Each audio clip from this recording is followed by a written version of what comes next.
Radio Republik of Indonesia.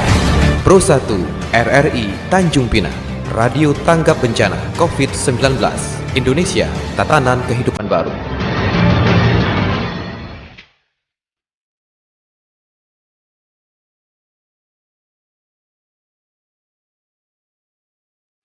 Dialog interaktif dinamika mengetengahkan topik-topik hangat, aktual, dan memberi edukasi kepada masyarakat.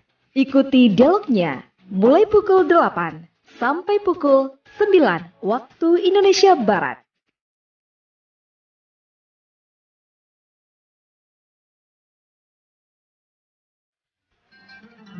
Hendaklah peliharakan kaki daripada berjalan yang membawa rugi.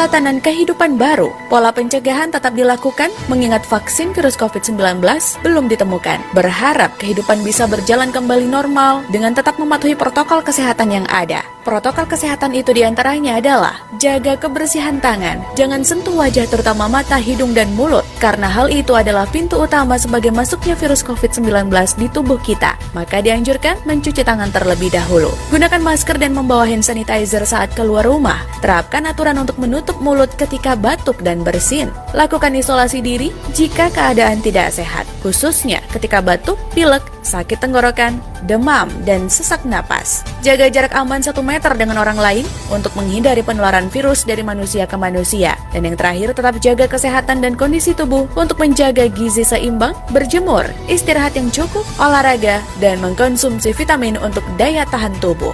Indonesia, tatanan kehidupan baru. Assalamualaikum warahmatullahi wabarakatuh. Selamat pagi pendengar RRI dimanapun Anda berada. Tentunya kami harapkan untuk hari ini kita semua dalam keadaan sehat walafiat. Hari ini kita bersama tepatnya di hari Selasa tanggal 7 Juli 2020. Dan untuk hari ini kita di acara Dinamika RRI bersama saya presenter Rima Melati akan menemani Anda hingga pukul 9 waktu Indonesia Barat. Tentunya seperti biasa kami mengundang Anda untuk bisa berinteraksi di 0771270100. Dan untuk hari ini kita berbicara berkaitan dengan pelayanan RSUD Tanjung Pinang dalam tatanan kehidupan baru. Nah, itulah topik yang kita bahas untuk hari ini, dan kami sudah menghadirkan narasumber, yaitu beliau adalah Direktur RSUD Tanjung Pinang, Bapak Dr. Yunisep. Assalamualaikum, selamat pagi Pak Dokter. Selamat pagi Bu. Assalamualaikum warahmatullahi wabarakatuh. Iya, untuk di tatanan kehidupan baru biasanya RRI juga sudah mengundang narasumber nih Pak ya. Ini kali pertama ya Pak untuk tatanan kehidupan baru. Insya Allah. Iya, baik pendengar, untuk berikutnya kami juga sudah tersambung di ujung telepon. Ada anggota DPRD Kota Tanjung Pinang, Bapak Muhammad Arif. Assalamualaikum, selamat pagi Pak Arif. Assalamualaikum warahmatullahi Iya, wabarakatuh. posisi Pak Arif di mana Pak Arif? Lagi berada di luar Tanjung Pinang, Bu. Oh, lagi berada di luar Tanjung Pinang ya Pak. Kalau boleh tahu di kota mana ya Pak? Dalam rangka tugas ya Pak ya? Tugas, Bu. Tugas. Baik. Baik Pak, kita berbicara tentang pelayanan RSUD Tanjung Pinang Pak dalam tatanan kehidupan baru. Iya. Iya, kabarnya DPRD Kota Tanjung Pinang sudah melakukan peninjauan ya di sana ya Pak? Iya, betul Bu. Mhm. Ini kami komisi. Tanggal berapa Pak? Halo Pak? Pak Arif, kunjungan DPRD ke RSUD kapan Pak? Terkait dengan Mungkin sinyalnya agak kurang bagus sehingga terputus-putus ya komunikasi kita dengan Pak Arif. Iya, baik Pak Arif, sudah bisa mendengarkan siaran kita? Halo Pak Arif. Iya. Mohon maaf pendengar, Ya, kita dengar Bu. dengar ya, tapi kita yang putus-putus ya suara Bapak. Mungkin bisa mendengarkan kami di studio RRI Tanjung Pinang, tapi kita masih terputus-putus nih. Baik Pak, silakan Pak. Mungkin ada yang Bapak sampaikan kaitan dengan kunjungan ke RSUD Tanjung Pinang, Pak. Iya, halo. Iya, silakan Pak. Ya, pertama-tama kami mengucapkan selamat nih Bu, karena kan perubahan pergantian kepemimpinan di manajemen rumah sakit dari Pak Dr. Edi Sobri yang sudah selesai, sekarang ke Pak PLT Direktur Rumah Sakit Umum Daerah Pak Dr. Yunisap. Saya sampaikan selamat kepada manajemen, tetapi juga memang kami Komisi 2 DPRD Kota Tanjung Pinang itu selalu melakukan pemantauan tentang pengawasan fungsi dan kinerja pelayanan kesehatan di RSUD Kota Tanjung Pinang. Termasuk juga dengan, halo? Ya, lanjut Pak. Ya. Kita masih mendengarkan Pak. Ya, termasuk juga tentang bagaimana fungsi pelayanan kesehatan di era yang katanya new normal ini kan, gitu. Nah, kami berharap Rumah Sakit Umum sebagai fungsi pelayanan kesehatan di bawah kepemimpinan Pak Dr. Yunisap yang baru, itu ada perubahan yang sangat signifikan terhadap manajemen, terhadap pelayanan, terhadap kinerja Rumah Sakit Umum Daerah Tanjung Pinang. Karena rumah sakit ini kan rumah sakit yang awal berdiri, begitu. Itu harapan ya Pak ya? Harapan besar kami, Bu. Harapan besar kami, sehingga ada terobosan-terobosan baru lah terkait dengan perubahan fungsi pelayanan yang jauh lebih baik kepada masyarakat gitu Bu. Ada catatan Pak? Ada catatan? Ya, catatan tentu terkait dengan pelayanan dokter-dokter spesialis ya yang berada di Poli gitu kan. Terus juga kami kemarin memberikan catatan juga tentang pelayanan keuangan yang ada kan gitu, yang menjadi temuan BPK kemarin itu juga sudah kita sampaikan, walaupun sifatnya administrasi, tapi juga menjadi kepedulian dari Rumah Sakit Umum Daerah lah begitu, untuk memperbaiki fungsi pelayanan manajemen dan keuangan yang ada di itu, termasuk juga pemenuhan tenaga-tenaga paramedis, tenaga-tenaga medis yang saat ini kami sangat menghormati karena mereka berada di garda terdepan dalam pelayanan di masa pandemi COVID ini. Ya. Itu ya Pak catatannya Pak ya? Ya, catatan-catatannya. Ini harapan besar oleh DPRD Kota Tanjung Pinang dan juga harapan bagi masyarakat Kota Tanjung Pinang juga ini Pak ya? Ya, termasuk pelayanan BPJS, karena rumah sakit umum ini kan adalah rumah sakit tipe C yang merupakan rujukan kedua setelah rujukan dasar, karena kan harus melalui rumah sakit. Jadi memang kita berharap bisa lebih optimal lah dalam pelayanan itu, karena juga pasiennya juga jauh lebih banyak kan begitu. Berarti DPRD Kota Tanjung Pinang untuk melakukan peninjauan itu skala berkala ya Pak ya. Ini misalnya dalam 1 tahun itu berapa kali Pak biasanya? Atau ada timbul masalah baru kunjungan atau gimana Pak? Iya, banyak kan Bu, ada nanti terkait dengan kegiatan rutin pengawasan, terus juga dengan kegiatan rutin penganggaran, dan juga mungkin nanti ada waktu-waktu tertentu yang terkait dengan komplain atau permasalahan masyarakat gitu. Ini kan harus segera diklarifikasi gitu. Berarti setiap waktu ketika dibutuhkan DPRD memang harus peduli dengan RSUD Kota Tanjung Pinang ya Pak? Iya, karena ini bagian dari. Apalagi penganggarannya juga termasuk ya Pak? Iya, pelayanan dasar kan, dan saya berharap juga mudah-mudahan Pak Yunisap lebih bisa kooperatif, dan saya lihat memang beliau lebih kooperatif untuk diajak komunikasi dengan anggota dewan lainnya yang terkait mungkin permasalahan kesehatan yang ada di Kota Tanjung Pinang. Baik, untuk sementara kami ke Pak Dr. Yunisap ya Pak ya. Ya, silakan Bu. Baik, Pak Dokter, sudah disampaikan oleh Pak Muhammad Arif ada beberapa catatan, dan ini harapan terbesar beliau dan seluruh anggota dan juga masyarakat. Ini apa yang dilakukan oleh Bapak sebagai Direktur RSUD Tanjung Pinang dalam tatanan kehidupan baru ini, Pak. Silakan Pak Yunisaf. Bismillahirrahmanirrahim. Assalamualaikum warahmatullahi wabarakatuh. Pertama-tama puji dan syukur kita panjatkan kepada Allah karena atas berkat rahmat-Nya sampai hari ini kita semua masih dalam keadaan sehat walafiat, dan kita memohon semoga Tanjung Pinang tidak ada lagi kasus baru, tidak ada lagi pasien yang terkonfirmasi positif. Kalau kita tadi berbicara tentang tatanan hidup baru, pelayanan RSUD Tanjung Pinang dalam tatanan kehidupan baru. Yeah. Pertama-tama saya izinkan saya dulu memperkenalkan diri. Saya Dr. Nisaf. Alhamdulillah sejak tanggal 1 April saya diberikan amanah oleh Bu Wali Kota Bu Hajah Rahma sebagai tanggal 1 Juli ya Pak ya, sebagai pelaksana tugas dari Direktur RSUD Tanjung Pinang. Amanah ini tentunya akan menjadi beban bagi saya, dan saya harus amanah, insyaallah saya amanah mengemban amanah ini. Terima kasih juga kami sampaikan ke Pak Arif. Pak Arif ini kawan lama Bu, sudah. Saya tak tahu kapan saya pertama jumpa, mungkin awal-awal 2000-an saya sudah kenal Pak Arif. Dalam perjalanan pertemanan kami sejak beliau di rumah sakit sampai sekarang sudah, dia sepertinya Pak Arif ini anggota dewan seumur hidup mungkin. Dicintai masyarakat berarti Pak. Dicintai masyarakat, alhamdulillah.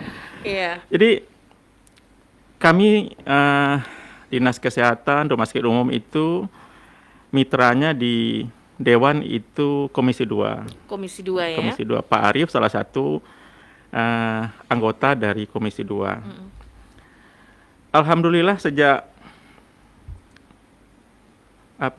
pelantikan anggota dewan yang baru ini, Komisi 2 cukup intens datang ke rumah sakit, dan kami pun sangat berterima kasih. Sebab ada pengawasan dari dewan yang memang fungsinya sebagai pengawas dalam hal kinerja kami. Kalau kita berpikir positif, setiap masukan dari dewan itu tujuannya pasti untuk perbaikan rumah sakit. Kita di rumah sakit dituntut untuk selalu menjaga mutu dan keselamatan pasien. Semua masukan, baik dari dewan, baik dari masyarakat, harus kami akomodir. Paling tidak itu menjadi semacam cambuk bagi kami untuk lebih baik dalam pelayanan.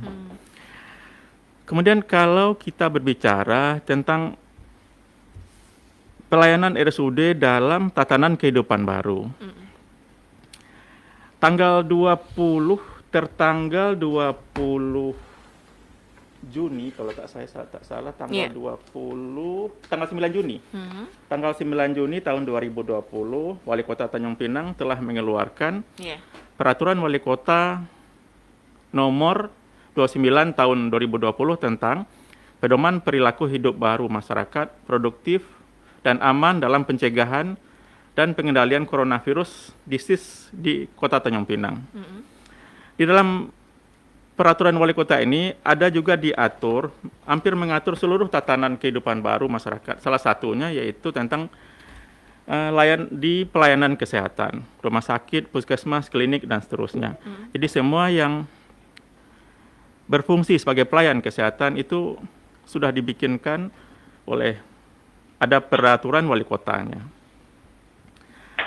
Sebetulnya dari awal dari sekitar pertengahan Januari, kami RSUD Kota Tanjung Pinang, pertengahan Februari kalau saya tak salah, kami telah mempersiapkan diri dalam rangka menghadapi wabah coronavirus ini.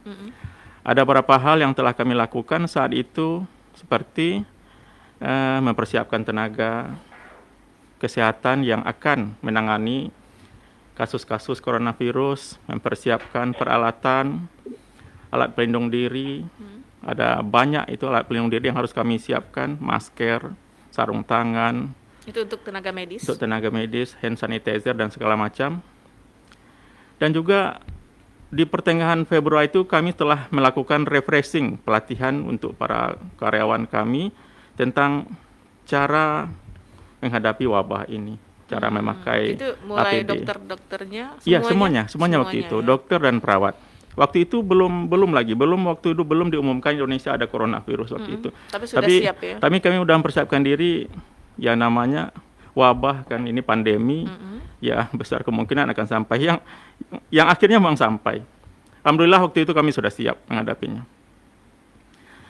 Kemudian berbicara mengenai tatanan kehidupan baru, apa saja yang telah kami kerjakan di saat sekarang. Iya. Saat sekarang.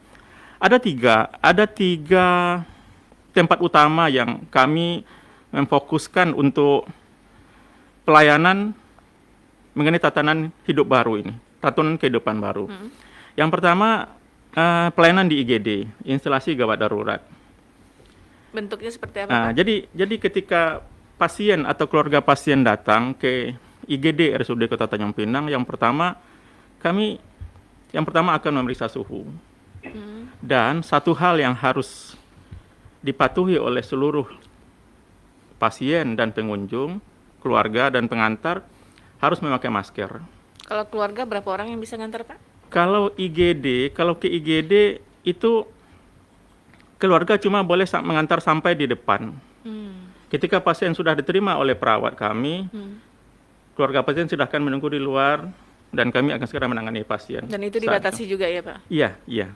Ya paling kalau masuk 1-2 orang itu pun kalau ada yang diminta bantu atau keluarganya memanggil.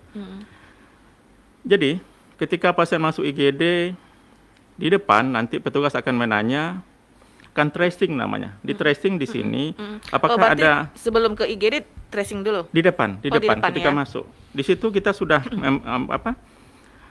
memberikan beberapa pertanyaan yang itu sifatnya harus menyesuaikan dengan keadaan pasien. Ya tetap yang pertama harus kita dahulukan menyelamatkan pasien. Kecuali kalau pasiennya datang agak bisa jalan segala macam, itu akan tetap kami tanya dulu. Petugas medis tetap pakai APD? Pakai APD. Nanti kita sampai ke situ. Pasien masuk ke IGD, di depan diwawancara dulu apakah ada gejala COVID. Kalau ada gejala COVID, kami langsung memasukkan ke ruangan khusus, ruangan ISPA namanya. Kalau tidak, ya sesuai dengan kebutuhan pasien, apakah mau dijahit atau mau diperiksa atau dipasang oksigen segala macam. Itu dari sisi pasien dan pengunjung. Kalau dari sisi petugas, dokter, perawat, petugas lainnya, itu kami dari awal telah mempersiapkan alat pelindung diri. Apa saja alat pelindung diri? Baju hazmat, atau baju gaun, masker, face shield, penutup wajah, sama penutup kepala, seperti itu. Berarti lengkap semuanya? Lengkap semua, salah lengkap. Itu ketika tatanan hidup baru yang kita buat di IGD. Kemudian, berarti bukan zaman ketika kita wabah ada di sini dan sekarang tidak ada, boleh katakan tinggal satu ya Pak pasiennya ya? Kalau di Tanjung Pinang? Iya, posisi sekarang kami kosong, lagi merawat kosong sekarang. Kalau di Ahmad Tabib mungkin ada satu pasien seperti berarti itu. kalau kosong itu, tapi tetap melakukan prosedur? Tetap. Kemudian kalau pasien itu positif dicurigai positif ada gejala COVID, kami akan merawat di ruangan khusus, itu namanya ada ruang teratai. Ruang teratai itulah yang kami khususkan untuk merawat pasien PDP dan seterusnya seperti itu. Itu tadi kita bicara IGD, pasien masuk IGD. Kemudian bagaimana pelayanan kami di rawat jalan. Seperti yang tertuang dalam peraturan kepala daerah, peraturan wali kota, yang mewajibkan setiap pasien yang datang, keluarga pasien datang ke rumah sakit itu harus diukur suhu dulu. Harus diukur suhu dan memakai masker. Di depan, petugas kami nanti akan mengukur suhu. Di depan waktu mau masuk ke pendaftaran, suhu pasien diukur. Dan kalau tidak lebih dari 37,5 boleh melanjutkan tujuan mereka datang ke rumah sakit. Suhu itu berapa Pak? 37,5. 37,5. Di atas kalau itu, misalnya 38 itu dicurigai corona. Itu kita arahkan nanti ke IGD mungkin untuk diperiksa lebih lanjut. Tidak boleh memasuki area yang ramai itu. Berarti kalau misalnya orang tanpa gejala Pak, suhunya gimana Pak? Kalau orang tanpa gejala, biasanya suhunya normal-normal saja sepertinya. Cuma inilah yang harus kita waspadai, makanya pasien harus memakai masker. Kita kan akan memutus rantai penularan. Jadi tujuan dari kita seperti memakai APD, petugas, memakai masker dari pengunjung itu ada untuk tadi. Orang-orang OTG inilah yang kita harus kita harus memutus penularan dari kalau memang ada OTG itu. Apa yang kami lakukan untuk ini yaitu tadi. Yang pertama pasien dan keluarga pasien yang datang harus pakai masker. Untuk pengunjung cukup masker kain. Sementara untuk petugas kami di ruangan memakai APD lengkap. APD lengkap dari level 2 sampai level 3. Ya itulah tujuannya. Memakai APD itu yang pertama kan untuk melindungi diri dari petugas ini. Jangan sampai tertular seperti itu. Dan alhamdulillah karena tidak bisa dideteksi awal tidak bisa dideteksi awal. Alhamdulillah sampai hari ini petugas kami kalau yang secara langsung dari pasien belum ada yang tertular seperti itu. Kalau pengambilan obat gitu Pak harus pakai APD juga misalnya ke apotik? Kalau di apotik petugas apotik memakai APD, APD level 1. Sementara level 1 itu seperti apa Pak? Level 1 itu cukup memakai baju itu. Baju macam Chanel jas itu, habis itu memakai masker dan memakai face shield seperti itu. Oh, pakai face shield. Tetap pakai face shield. Baik, ini ada 2 Pak, IGD terus rawat jalan tadi baru Bapak sampaikan ya Pak ya. Baik, saya ke ini dulu ya ke Pak Muhammad Arif. Pak Arif. Baik. Halo, Assalamualaikum Pak. Ini tentunya dalam tatanan kehidupan baru ini RSUD terus berbenah Pak, termasuk pelayanan tadi Pak. Nah ini saran Bapak lagi apa nih Pak? Pada prinsip kita berusaha proses penganggaran masa pandemi ini menyediakan kebutuhan terkait dengan penanganan permasalahan pasien COVID ini, Mbak. Walaupun sebenarnya rumah sakit kita, Rumah Sakit Umum Daerah Kota Tanjung Pinang bukan merupakan rujukan. Karena berarti anggaran ini dari APBD ya Pak ya? Ya juga kami sudah mensupport kan melalui focusing anggaran APBD kota, kemarin juga sudah menyupport beberapa kebutuhan yang dibutuhkan oleh RSUD termasuk APD ya. Terus tunjangan juga walaupun tidak besar, itu kami hitung kemarin selama 3 bulan. Dan kita akan melihat juga perkembangannya kalau memang memungkinkan ada penambahan, ya kita akan melakukan penambahan lagi yang istilahnya refocusing lagi terkait dengan kebijakan itu gitu, Pak.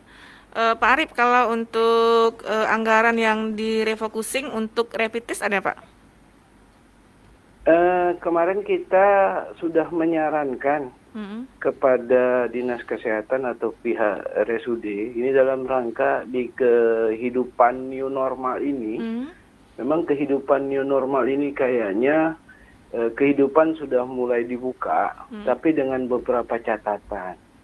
Yang pertama adalah bahwa perjalanan menggunakan pesawat itu harus menggunakan rapid test atau PCR. Ada beberapa daerah yang menggunakan PCR, ada beberapa daerah itu menggunakan rapid test. Itu diwajibkan. Kalau tidak, itu tidak bisa digunakan. Baik darat udara juga ya Pak ya?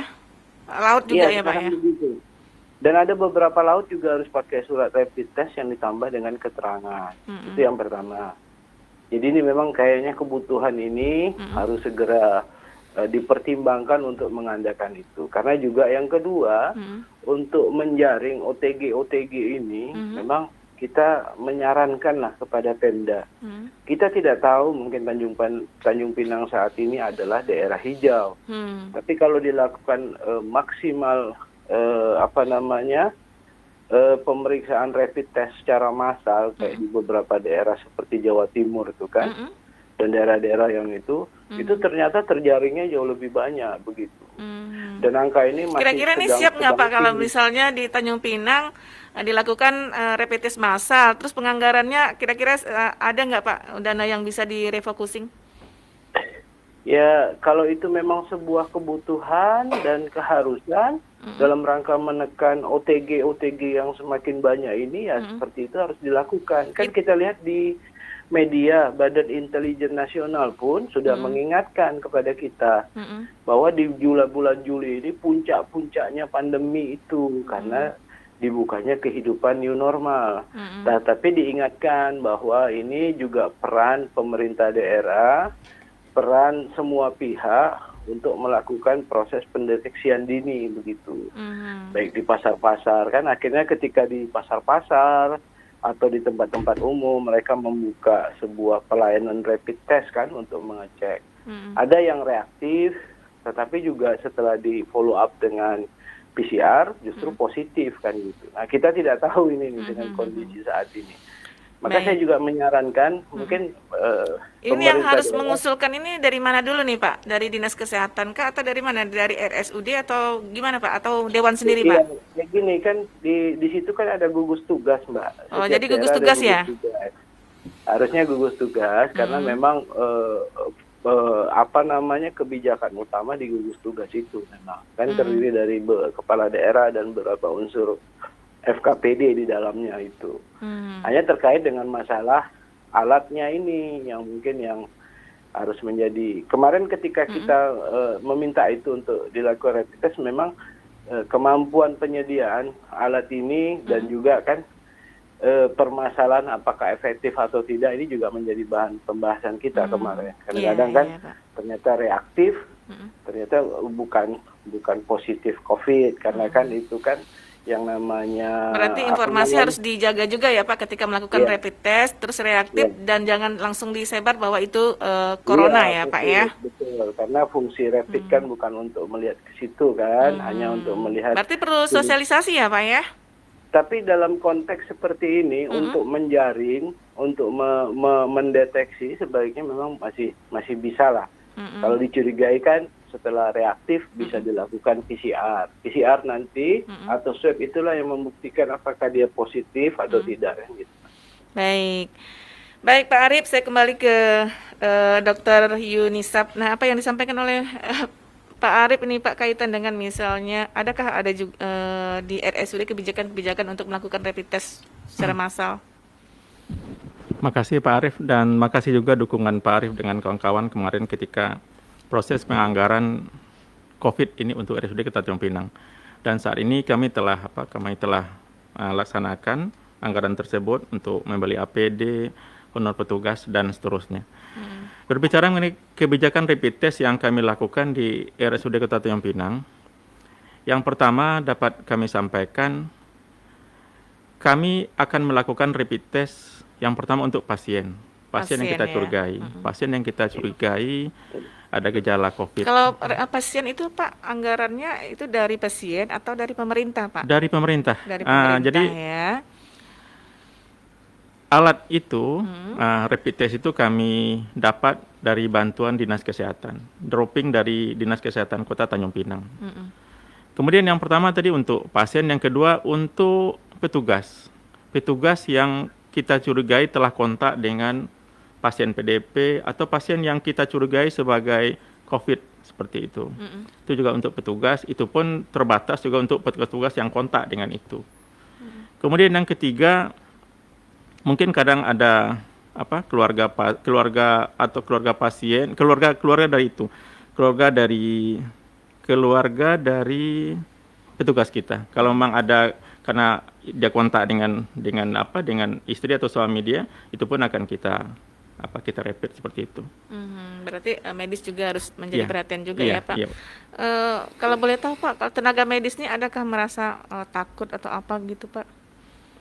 Kalau takut manusiawi mungkin ya Bu ya. Cuma ya itu tadi, kami ketika bekerja harus mengutamakan keselamatan dulu.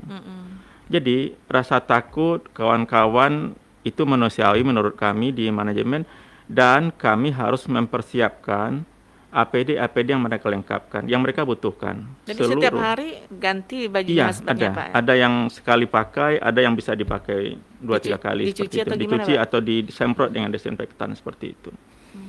Berarti harus bawa baju ganti berarti ya Pak ya, kalau pulang ke rumah gitu ya? Ya, jadi sekarang teknisnya karyawan kami datang ke rumah sakit, sampai di rumah sakit nanti mereka ganti baju dengan standar yang kita pakai itu, level 1, level 2 dan seterusnya seperti itu. Dan pulang pun nanti itu dibuka dan dia kembali ke rumah. Dan kami sarankan sebelum sebelum jumpa dengan keluarga untuk mandi dulu nanti di rumah masing-masing seperti itu. Kalau masyarakat yang datang ke rumah sakit Pak, gimana Pak saran Bapak? Yang pertama ya tetap itu tadi, kita mewajibkan seluruh petugas, seluruh keluarga pasien, seluruh pasien yang datang ke rumah sakit untuk memakai masker. Pulang harus mandi juga Pak?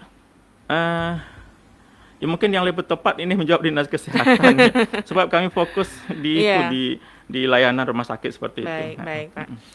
Kita undang pendengar ya Pak ya. Baik pendengar dimanapun Anda berada, kami undang Anda untuk bisa berinteraksi bersama kami. Silakan saja bergabung ya di line telepon 0771 27100 dan Anda juga bisa menulis ya di Facebook Pro 1 RRI Tanjung Pinang. Kita berbicara berkaitan dengan pelayanan RSUD Tanjung Pinang dalam tatanan kehidupan baru. Baik, kita terima untuk satu penelpon. Kalau belum ada, kita break sebentar dan kita nanti akan masih buka kesempatan kepada pendengar untuk bertanya langsung kepada Bapak Dr. Yunisab dan juga Pak Muhammad Arif. RRI, Radio Tanggap Bencana COVID-19.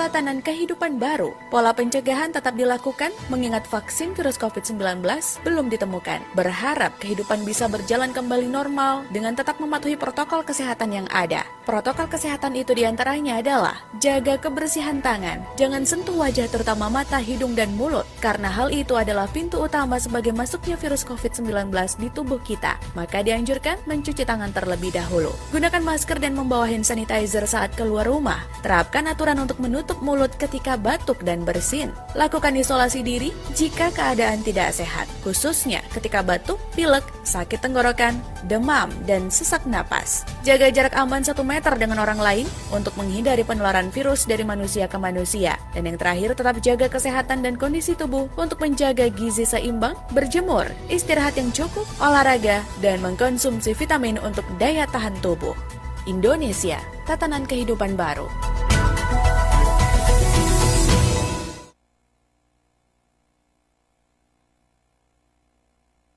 Kenapa, Sep? Kusut amat kelihatannya. Ngopi dulu sini. Gimana nggak kusut, Kang? Pandemi gini mah musibah buat saya, buruh harian. Boro-boro dapat bansos saya mah, gigit jari. Lihat si Amir. Dia masih kerja, istrinya masih bisa belanja daging di pasar. Malah dapat bansos. Kok dia bisa dapat ya? Karena dekat sama kepala desa kali. Ayo, Mas Parto, Kang Asep, kok ngomongin orang sih? Kang Asep udah lapor RT RW belum buat didaftarkan jadi penerima bansos? Udah, tapi belum juga dapat sampai sekarang. Saya bantu laporin lewat Jaga deh. Jaga itu aplikasi pencegahan korupsi buatan KPK. Lewat Jaga, kita bisa lihat informasi soal bansos dan bisa juga laporin kayak kasus Kang Asep ini.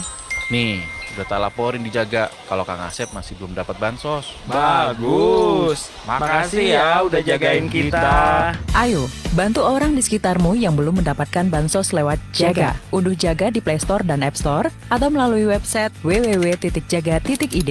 Yuk, jagain bansos bersama. Pesan ini disampaikan oleh Komisi Pemberantasan Korupsi. Baik pendengar dimanapun Anda berada, kita lanjut lagi kebersamaan kita di Dialog Dinamika RRI. Untuk hari ini kita berbicara berkaitan dengan pelayanan RSUD Tanjung Pinang dalam tatanan kehidupan baru. Kita buka line telepon ya. Baik, kita terima. Halo, Assalamualaikum, selamat pagi. Selamat pagi. Pagi, dengan siapa Bapak? Dengan Pak Kasim. Pak Kasim, silakan Pak Kasim. Ya, yang pertama saya ingin bertanya bahwa selama COVID ini, apakah orang berobat di rumah sakit itu lebih banyak atau berkurang dari hari-hari biasa? Itu yang pertama. Yang kedua, pelayanan di rumah sakit sebelum COVID ini memang agak sedikit mengecewakan. Nah, tapi sekarang saya nggak tahu karena belum pernah ke sana. Karena apa? Karena kalau kita BPJS, itu pelayanannya acuh tak acuh. Dan gitu. Ini sudah saya sampaikan kemarin waktu pertemuan dengan beberapa dokter. Ya, tapi ya tidak tahu lah. Sekarang alhamdulillah kalau mungkin perubahan itu bagus, syukurlah. Karena apa? Karena orang penyakit sakit itu tak perlu ditanya dulu, obat dulu. Nanti kalau tak ada dia duitnya, ya hubungi RT, hubungi kepala daerah. Ini orang itu menunggu aja dulu. Saya rasa itu aja, Pak. Terima baik. kasih. Assalamualaikum warahmatullahi wabarakatuh. Waalaikumsalam warahmatullahi wabarakatuh. Terima kasih Pak Kasim. Setelah Pak Kasim berikutnya siapa lagi? Halo, assalamualaikum, selamat pagi.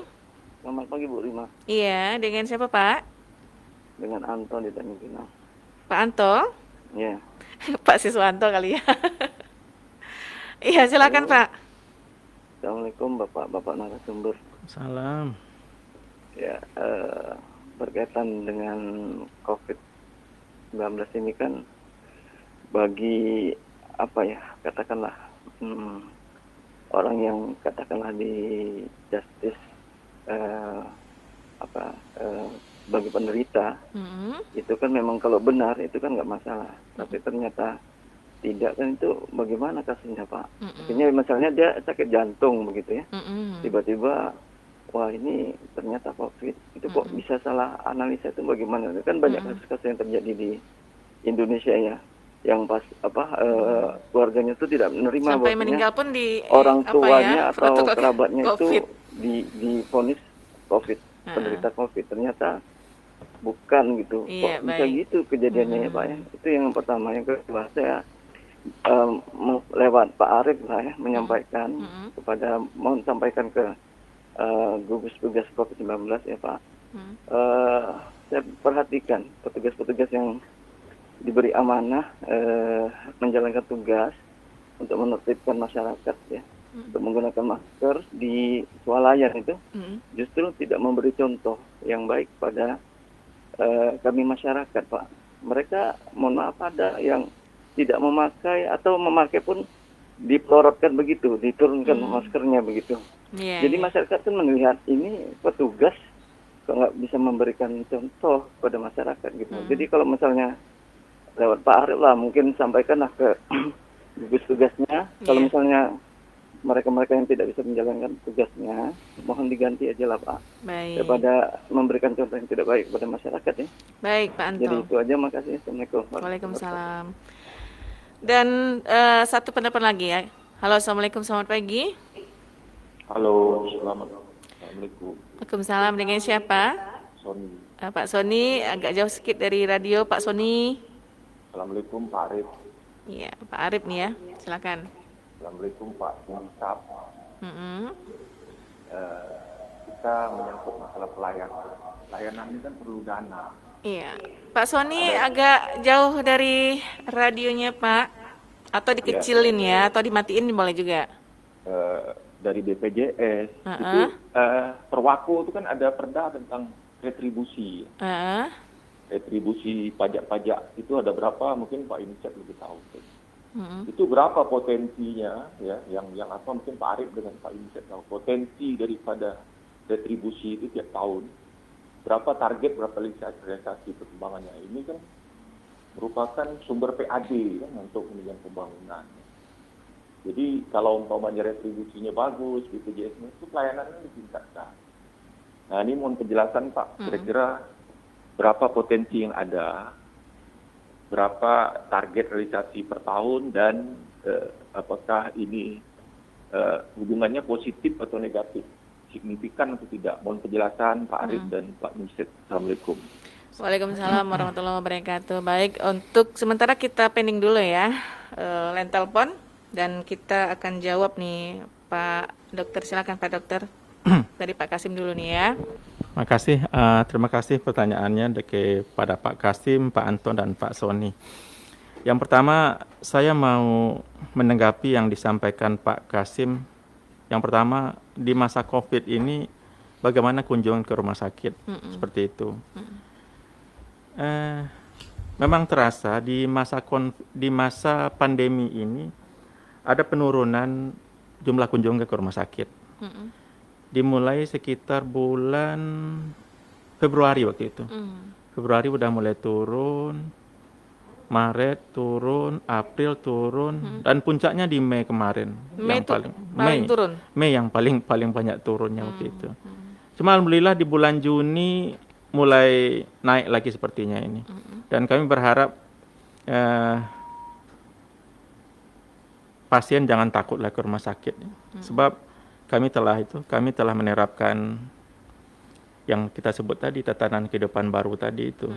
Ya Berarti kalau misalnya terdiagnosa COVID, Pak, itu langsung diisolasi ya?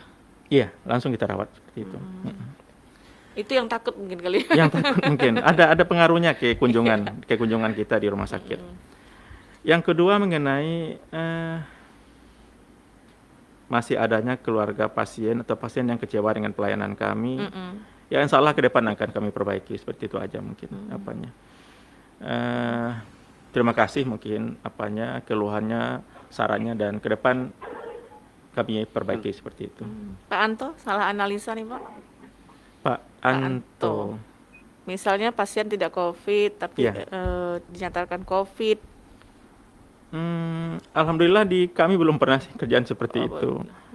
Jadi sepertinya bukan salah diagnosa, atau kita setiap pasien yang masuk itu kalau kita curigai ada COVID kan kita rawat sebagai PDP. PDP itu nanti harus dibuktikan dengan konfirmasi tes swab PCR namanya.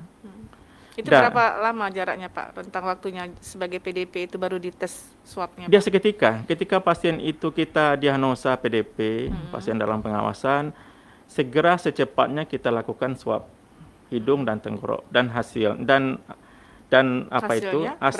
itu yang jadi masalah agak menunggu. Sebab dari mana Pak hasilnya didapatkan Pak? Kita mengirim ke BTKL Batam sebelum ini, kita kirim ke Hotel Batam, sementara BTKL Batam itu memeriksa dari seluruh kabupaten kota yang ada di Provinsi Kepulauan Riau. Jadi karena proses banyaknya sampel yang diperiksa itulah, maka agak lama, memakan waktu, baru ada hasil dari tes swab tadi seperti itu. Berapa lama Pak biasanya Pak? Bisa 1 minggu, kalau tak salah saya lebih waktu itu. 1 minggu, Satu minggu lebih waktu itu. Cuma sekarang di rumah sakit provinsi sudah ada tes swab juga. Oh sudah ada ya Pak? Sudah ada. Mudah-mudahan bisa lebih cepat sepertinya. Seperti itu. Cuma tetap sekarang yang tetap ke Batam kita kirim. Pak, kalau sebelum di tes swab itu misalnya meninggal Pak, itu harus COVID juga ya Pak? Harus protokol COVID ya dimakamkan? Iya, itu seperti itu aturan dari kementerian seperti itu. Terus kalau misalnya ternyata hasilnya negatif Pak, gimana tuh Pak? Ya kan ini ada undang-undang wabah kan, undang-undang. Jadi semua yang kita curigai sebagai PDP harus diperlakukan dengan aturan itu tadi. Aturan. Berarti kalau misal sudah dimakamkan, kuburannya misalnya mau dibongkar oleh keluarga, dipindahkan ke makam lain, itu gimana? Boleh ya Pak ya? Itu saya tidak sampai ke situ jadi ya, mungkin yang lebih berwenang yang menjawab seperti itu. Cuma yang kami tahu ketika pasien PDP meninggal belum ada hasil dari PCR-nya, itu tetap diperlakukan sebagai pasien COVID seperti itu. Baik, Pak Arief, silakan menanggapi pertanyaan Pak Sony. Ya, saya tadi nggak mendengar baik, Mbak, yang pertanyaan Pak Sony maupun Pak Siswanto, yang Pak Kasim tadi agak kedengaran gitu. Bisa diulang nggak, Mbak? Pertanyaan Pak Sony ini tentang retribusi, Pak. Retribusi apa? Target retribusi untuk pelayanan BPJS Pak, atau penghasilan dari retribusi itu sendiri digunakan untuk apa, dan analisanya seperti apa, dan DPRD pengawasannya bentuknya seperti apa Pak? Silakan Pak. Wah, kalau masalah retribusi BPJS itu nanti ada bahasan sendiri di anggaran itu Mbak. Itu masuk dalam pembiayaan itu, pembiayaan. Tapi ada ya Pak ya? Ya ada, tapi juga kan sekarang juga tidak besar dengan jumlah pasien yang sangat turun kan, begitu kan. Maksudnya retribusi BPJS ini seperti apa ya Pak? Ada nanti pembiayaan yang dimasukkan ke salah satu pendapatan lainnya kalau tidak salah ya Mbak. Tapi itu juga tidak besar kok Mbak. Tidak terlalu besar. Ada target nggak? Kan itu kan pusat. Ada target nggak Pak? Ada target nggak Pak? Itu Pak Yunisap yang lebih paham tuh mungkin. Karena kan masuknya ke rumah sakit juga itu Mbak. Oh gitu ya? Iya, ada kan kemarin yang tahun lalu pernah terjadi piutang BPJS sekian oleh pelayanan. Itu kan nanti yang nagih kan di rumah sakit gitu Mbak. Berapa besarnya nanti mereka sampaikan ke kita. Berarti BPJS itu juga memberikan income juga kepada daerah berarti ya Pak ya, melalui retribusi. Ada memberikan income juga berarti dengan Kota Tanjung Pinang ya Pak ya? Ada, tetap ada. Tapi tidak besar. Tapi dengan kondisi sekarang kan agak turun. Oh baik, Pak Yunisep silakan Pak. Makasih Pak Sony pertanyaannya. Saya cuma melengkapi apa yang disampaikan Pak Arief tadi. Jadi RSUD Kota Tanjung Pinang itu dikelola sebagai Badan Layanan Umum Daerah, BLUD. Ketika suatu instansi atau rumah sakit berstatus sebagai Badan Layanan Umum, maka kami mempunyai fleksibilitas namanya. Fleksibilitas salah satunya itu mengelola pendapatan. Jadi pendapatan yang ada di rumah sakit itu cukup kami laporkan ke DPPKAD, seperti itu. Dan itu akan kami pakai untuk pelayanan berikutnya. Berarti anggaran itu tetap berputar berarti. Iya. Jadi gini, ketika kami menyusun anggaran untuk tahun depan misalnya kan, kami di situ memasukkan perkiraan berapa pendapatan yang akan kami dapat dari pelayanan ke pasien BPJS. Seperti itu. Dan posisinya sekarang, pola pendapatan itu memang didominasi oleh pasien BPJS. Itu sekitar 80% mungkin pendapatan rumah sakit itu, 80% lebih, itu sumbernya dari pelayanan kami ke pasien BPJS. Seperti itu. Jadi pendapatan inilah yang akan kami pakai untuk pembiayaan, seperti yang disampaikan Pak Arief tadi. Pembiayaan untuk beli obat, untuk beli alat-alat medis, ada juga untuk pemeliharaan. Kadang kami bisa juga membeli untuk alkes dan untuk jasa petugas. Itu bisa dipakai langsung Pak? Harus diapakan dalam bentuk DPA dulu. DPA harus dimunculkan dalam DPA dulu. Kami tidak bisa memakai langsung tanpa ada aturan yang jelas dulu. Per tahun berarti ya Pak? Per tahun kita rencanakan seperti itu. Mungkin agak ada kendala mungkin, karena seperti yang kita sampaikan tadi ada 3 dari Februari sampai sekarang itu ada penurunan pendapatan. Dan ini sebetulnya harus kami hitung ulang kan. Sebab logikanya kalau pasien kurang tentu biaya juga menurun dan nanti akan kami hitung lagi lah seperti itu di APBD perubahan seperti itu. Kalau biasanya Pak, kalau untuk pembiayaan ini kan tadi Pak Sony tanya target gitu ya. Ada target juga ini Pak kalau RSUD ini Pak untuk mendapatkan retribusi misal dari BPJS ini Pak? Biasanya? Biasanya kami bukan ditarget ya istilahnya. Cuma kami memperkirakan dalam setahun kami akan dapat pendapatan seperti itu. Sebab kalau ditarget nanti ada konsekuensi kita target tidak tercapai seperti itu. Kayak usaha sementara kita di rumah sakit fungsinya itu tadi pelayanan kan? Ya. Dan tidak berorientasi bisnis seperti itu. Tapi biasanya tidak misalnya pemerintah itu mencari dana lain lagi, tidak seperti itu Pak, cukup ya Pak untuk kami tetap dibantu dari APBD. Selain dari tadi yang pendapatan dari pasien BPJS, kami tetap dibantu dari kota dan melalui DPA tadi, melalui APBD tadi seperti itu. Baik, sudah terjawab semua ya. Kita masih ada waktu sekitar 9 menit lagi dan pendengar kami buka line telepon. Silakan. Pendengar, Anda bisa berinteraksi bersama kami di 07712700. Silakan saja Anda bisa bertanya berkaitan dengan pelayanan RSUD Tanjung Pinang ya bersama Dr. Yunisaf dan juga ada Pak Muhammad Arief ya untuk memberikan jawaban ketika Anda bertanya. Mungkin kami masih berikan ruang ya kepada Anda. Kalau belum ada, kita lanjut lagi Pak Arief. Iya, baik. Iya, Pak Arief, apalagi nih yang mungkin perlu disampaikan di kesempatan ini berkaitan dengan pelayanan RSUD Tanjung Pinang, peran-peran dari Dewan sendiri, Pak?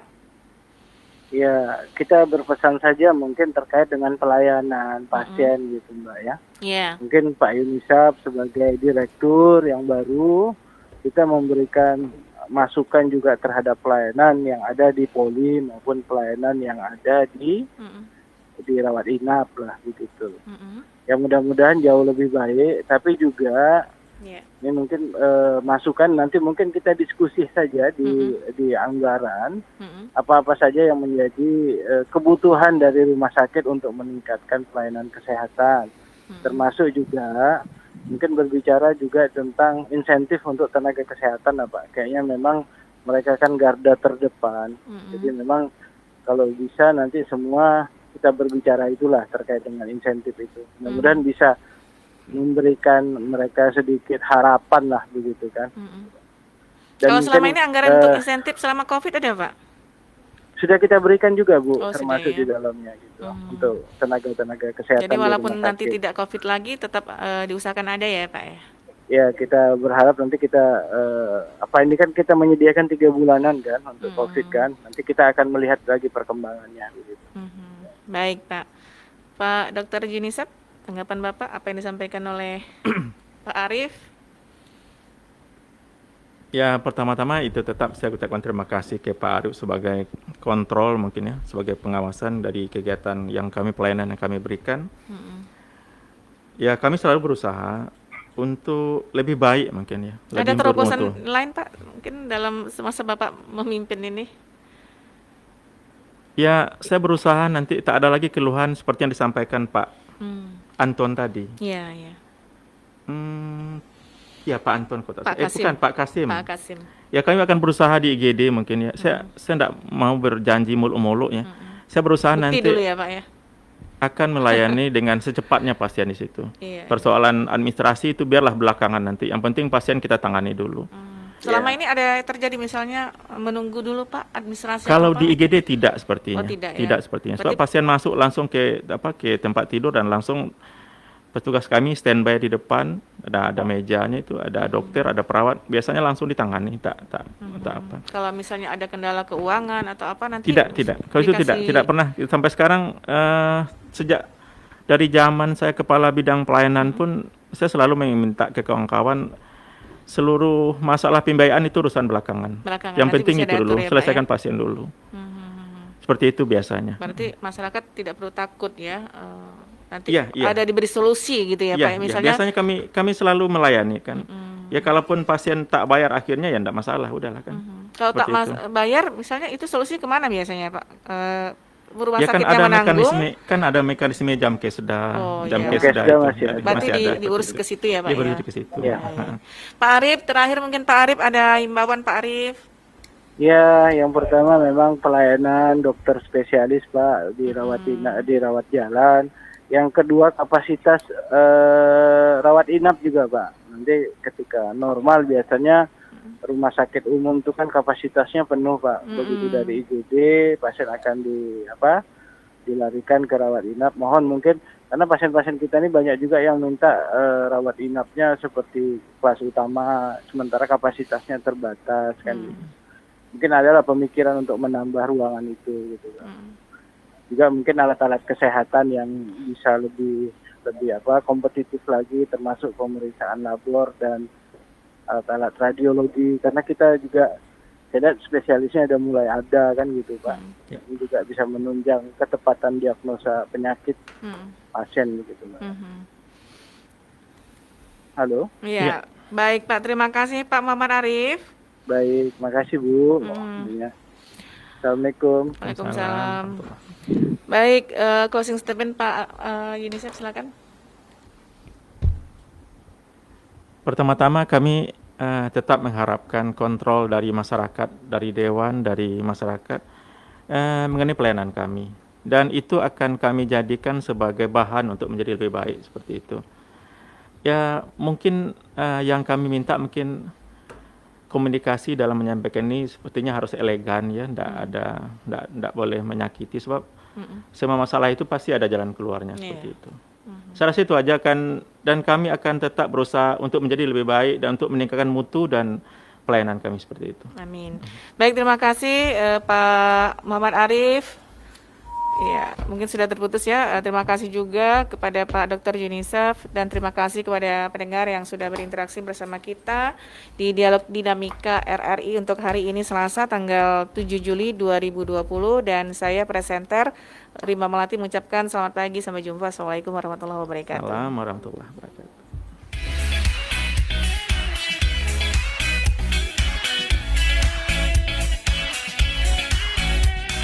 Demikian dialog interaktif Dinamika. Sampai jumpa.